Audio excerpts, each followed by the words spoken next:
السلام علیکم ورحمۃ اللہ وبرکاتہ نحمده ونصلی علی رسولہ الکریم اما بعد. معزز سامعین،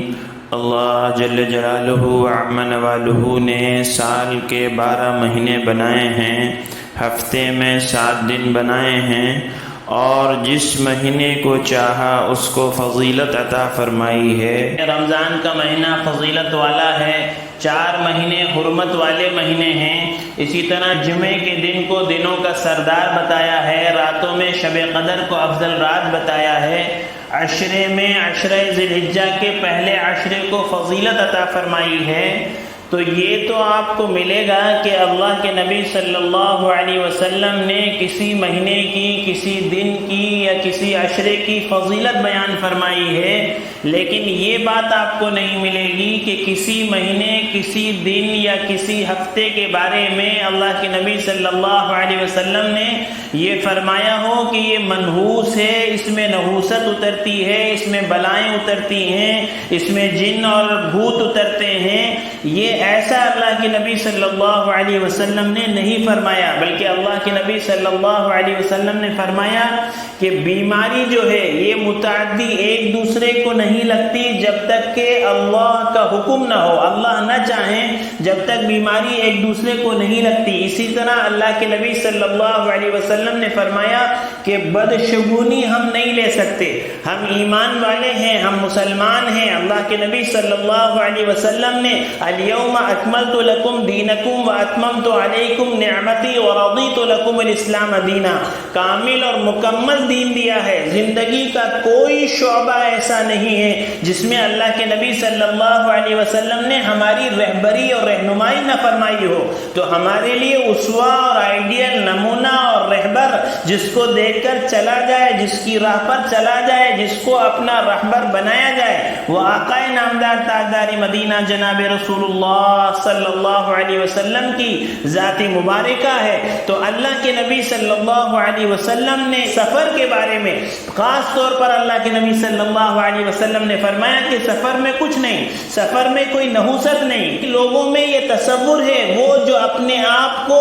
اللہ کے نبی صلی اللہ علیہ وسلم کا امتی مانتے ہیں، نبی کی محبت کا دم بھرتے ہیں، ان لوگوں کے اندر بھی ابھی یہ جاہلانہ رسم باقی ہے. وہ یہ کہتے ہیں کہ سفر کا مہینہ منحوس ہے، کہ سفر کے مہینے میں بلائیں اترتی ہیں، کہ سفر کے مہینے میں میاں بیوی کو ساتھ میں نہیں رہنا چاہیے. وہ یہ کہتے ہیں کہ سفر کے مہینے میں سفر نہیں کرنا چاہیے، کہ محرم اور سفر کے مہینے میں شادی نہیں کرنا چاہیے. وہ یہ کہتے ہیں کہ سفر کے مہینے میں بچہ پیدا نہیں ہونا چاہیے. تو یہ ساری رسمیں جو ہیں، یہ ساری باتیں جو ہیں، یہ جاہلانہ باتیں ہیں، اسلام کے خلاف ہیں، قرآن کے خلاف ہیں، احادیث کے خلاف ہیں. کوئی مسلک کا آپ کو ایسا نہیں ملے گا. ہاں، شیعہ مسلک میں یہ بات ہے کہ وہ محرم اور سفر میں شادی نہیں کرتے ہیں اور اس کو سفر کے مہینہ کو ایسا سمجھتے ہیں. لیکن آپ سنی ہیں، آپ کا تعلق اہل سنت والجماعت سے ہے، ان کو ان کے مسلک پر عمل کرنے دیجئے، آپ اپنے مسلک پر عمل کیجئے.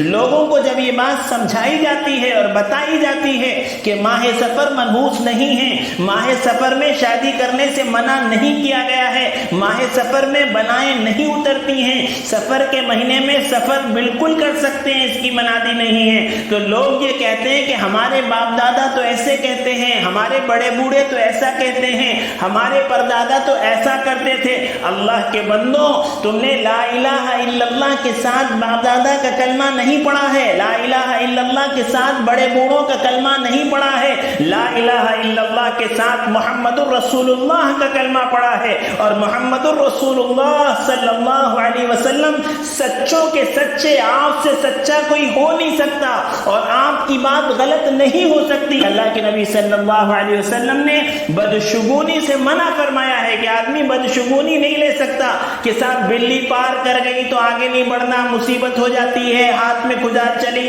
تو مال آ جاتا ہے، آنکھ پھڑکی تو مصیبت آتی ہے، کتا بھوکا تو یہ ہوتا ہے، اور فلاں ستارے سے یہ ہوتا ہے. ایسی کوئی بات نہیں ہے کہ اس سے یہ ہوتا ہے، اس سے یہ ہوتا ہے، اس سے یہ ہوتا ہے، کسی سے کچھ نہیں ہوتا، وہ ہوتا ہے جو اللہ چاہتے ہیں۔ اسی طرح جو ایک ہمارے اندر بری چیز گھر کر گئی ہے وہ ماہ سفر کا منحوس سمجھنا، ماہ سفر میں شادی کا نہ کرنا، ماہ سفر میں سفر نہ کرنا، ماہ سفر میں میاں بیوی کو الگ رکھنا، ماہ سفر میں 13 دن کو منحوس سمجھنا، اور وہ کچھ نہ کچھ جو ہے پتہ نہیں کیا کیا رسمیں ہیں، میں تو وہ سب آپ کو بیان کرنا بھی نہیں چاہتا۔ ایسی بیکار کی اور گھٹیا قسم کے کام جو ہے بڑے بوڑھوں کے نام پر اور دادا پردادا کے نام پر ایسی جاہلانہ رسمیں ہمارے اندر ہیں، یہ ساری رسموں کو ختم کرنا چاہیے، اس لیے کہ اللہ کے نبی صلی اللہ علیہ وسلم کی صحیح حدیث ہے، اللہ کے نبی صلی اللہ علیہ وسلم نے فرمایا کہ سفر میں کچھ نہیں ہے، کوئی نحوست، میں کہہ رہا ہوں نا، کوئی دن کوئی مہینہ نحوست والا نہیں ہے، منحوس آپ کے لیے ہوگا جب ہوگا وہ دن، وہ مہینہ، وہ رات جب آپ گناہ کر رہے ہیں تو سمجھ جائیے کہ اس کی نحوست ہمارے اوپر ہوگی، گناہوں کی نحوست، ہماری بدعمالی کی نحوست ہوگی۔ جس دن ہماری شروعات بغیر فجر کی نماز کے ہوگی وہ دن ہمارے لیے منحوس ہوگا، اس کے علاوہ کسی دن کو، کسی مہینے کو، 13 دن کو، 12 دن کو منحوس سمجھنا، بلاؤں کا اترنے والا سمجھنا اور اس میں شادی نہ کرنا، یہ سب بیکار کی جاہلانہ رسمیں ہیں۔ آپ جس جماعت سے تعلق رکھتے ہیں، آپ جس مسلک سے تعلق رکھتے ہیں، آپ کا جس مدرسے، جس عالم سے واسطہ ہے، آپ اس سے جا کر پوچھئے کہ یہ سفر کے متعلق جو غلط باتیں ہمارے معاشرے میں عام ہیں، اس کی کیا حقیقت ہے؟ کیا یہ قرآن میں ہے؟ کیا یہ حدیث میں ہے؟ کیا اللہ کے نبی صلی اللہ علیہ وسلم نے ایسی کچھ بات بتائی ہے؟ بالکل نہیں، بلکہ اللہ کے نبی صلی اللہ علیہ وسلم کی شادی خود سفر کے مہینے میں ہوئی ہے حضرت صفیہ سے، بلکہ اللہ کے نبی صلی اللہ علیہ وسلم نے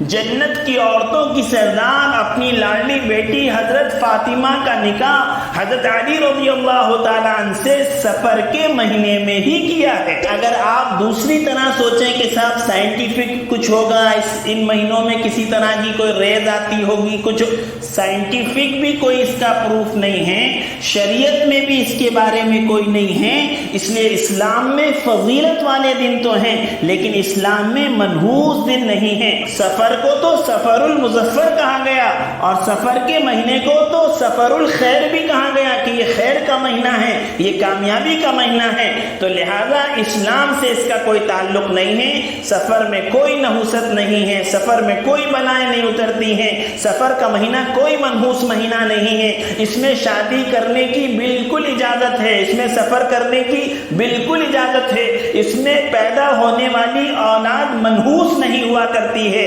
یہ سب باطل عقیدے ہیں، اگر ہم نے اپنے عقیدے کو صحیح نہیں کیا تو یاد رکھیے کہ ہم کفر اور شرک تک پہنچ سکتے ہیں، اس لیے یہ سارے عقیدوں سے باہر آئیے اور نبی رحمت صلی اللہ علیہ وسلم کی شریعت کو مضبوطی سے پکڑیے۔ جو بات اللہ کے نبی صلی اللہ علیہ وسلم نے کہہ دی وہ حق ہے، سچ ہے، اس پر عمل کرنا ہے، چاہے پورا سماج، پوری سوسائٹی، پورا ماحول اس کے خلاف ہو۔ ہم آقا نامدار تاجدار مدینہ جناب رسول اللہ صلی اللہ علیہ وسلم کے غلام ہیں اور ہم اللہ کے نبی صلی اللہ علیہ وسلم ہی کی غلامی کریں گے اور نبی رحمت صلی اللہ علیہ وسلم کی شریعت پر مضبوطی سے عمل کریں گے۔ اللہ تعالیٰ سے دعا ہے کہ اللہ تعالیٰ ہم سب کو بیکار رسومات سے بچنے کی توفیق عطا فرمائے۔ وآخر الدعوانا الحمد للہ رب العالمین۔